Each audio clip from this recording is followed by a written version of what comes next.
Okay, this is just a quick video on minimalism, how to save money and be healthy. Just a couple things I've noticed that I do differently than, for example, my wife and a lot of my friends. First one is, this is a new one. I saw this video about not needing shampoo, and so I stopped using shampoo 3 weeks ago. I don't notice any difference. Now, of course, my wife will say, well, it's because I'm bald and my hair on the side is short. Yeah, fine, but you know what? There's estrogenic chemicals. I use newborn baby shampoo, and I specifically chose newborn baby because it would have the least amount of chemicals because they got to test it on a newborn baby, make sure the kid survives. So it should have the fewest chemicals. And even the newborn baby shampoo has got tons of chemicals in it and some estrogenic chemicals in it.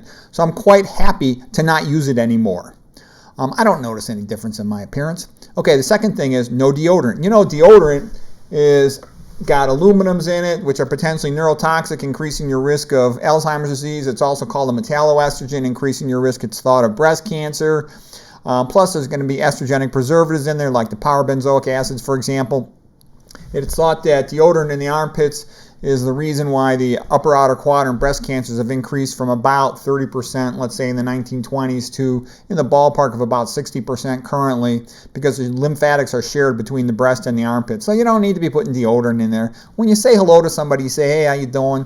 You don't stick your nose in their armpit and sniff them, okay? And, you know, I've never seen a guy in my whole life say that he, didn't want to go out with a girl because of her, body odor from her armpits. I never heard that. Okay, next thing is cologne. You don't need cologne. Natural testosterone pheromones are good enough. All the colognes got estrogenic chemicals in them. Sunscreen, I don't use any sunscreen. I have a whole separate lecture on sunscreens. If you have to use them, like some people work outside a lot, then I like zinc oxide with no nanoparticles is the best one. But I got a whole separate video on that if you're interested. No moisturizers. I don't want to be rubbing anything on myself. I got zero cosmetic products in my bathroom. Just for comparison, my wife's bathroom, I counted them one day. She's got like over 50 cosmetic products in there. She was a cosmetologist before she became a doctor. And what I think is funny is I'm aging better than her. You can put every wrinkle cream on. She says I got wrinkles. You can put every wrinkle cream on you want.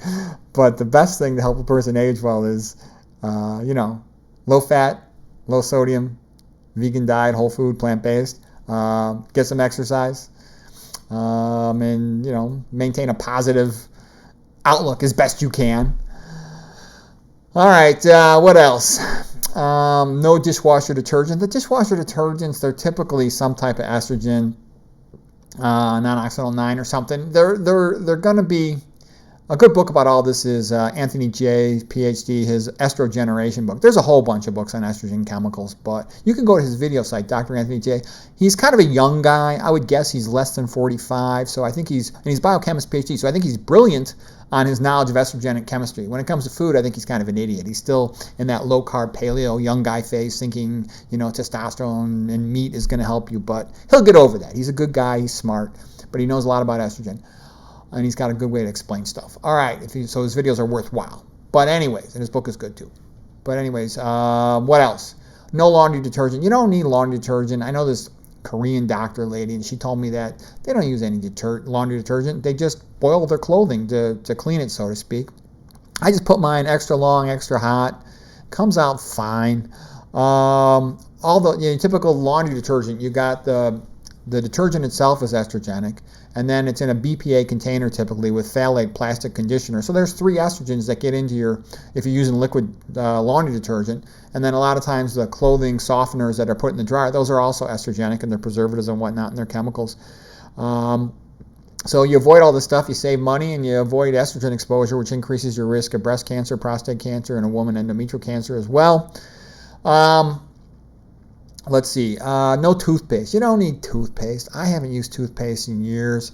And the reason was, the more I looked closely and studied the chemicals in toothpaste, they're toxic. There's estrogenic chemicals routinely in toothpaste, carcinogenic chemicals routinely in toothpaste, neurotoxic chemicals in toothpaste, and atherogenic chemicals in toothpaste. You can't win with toothpaste. I looked at everything. I turned over every single container in a regular store. I went to the health food stores. I looked online. I couldn't find a single toothpaste that I thought was a wise thing to be putting into one's mouth on a daily basis. I still brush my teeth at night, but I use no toothpaste. I just brush with the brush. Why do I do it? Because you got biofilms on your teeth, sort of the slime, if you will, that bacteria can live in. So it's kind of like if you wanted to clean a room, you'd remove the spider webs because spiders live in them. You clean your teeth with a quick brush and you get the biofilm slime off of your teeth, so to speak, and it helps decrease the number of bacteria that are thought to cause cavities like Streptococcus mutans or whatnot. Let's see, what else? I always, after every meal, I rinse with water. I don't eat any sweets. I don't drink anything acidic like soda pop. I use those little interdental brushes during the day. At night, I make sure to floss because saliva production goes down at night.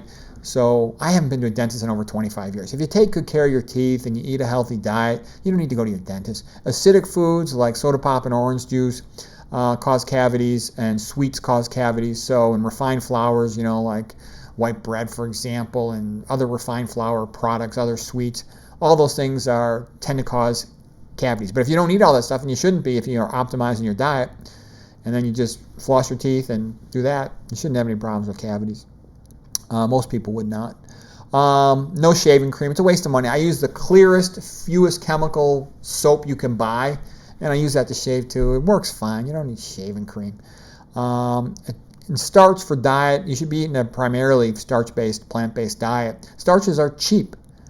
Fruits are expensive. Yeah, I do like fruits, but you're going to have to pay a little more money for them. But you should be getting the majority of your calories from a starch, and that's cheap. For most persons, that's the way to go. So that's an inexpensive way to feed oneself. The other thing is, if you eat this way, and I try to get a lot of exercise, just walking up and down stairs or making myself get a little more exercise, wherever you are, go to the far bathroom, stand as much as you can.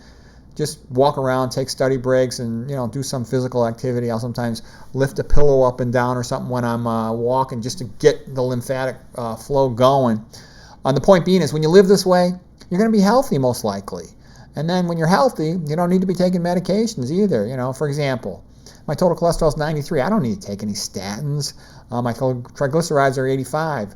Everything tends to work. No high blood pressure. You avoid atherosclerosis. So you're not going to get coronary arteries typically, a person who eats this way. You're not going to have problems with the Johnson. So you save money on medications. That's a good thing. You don't have to be bothered with those types of problems.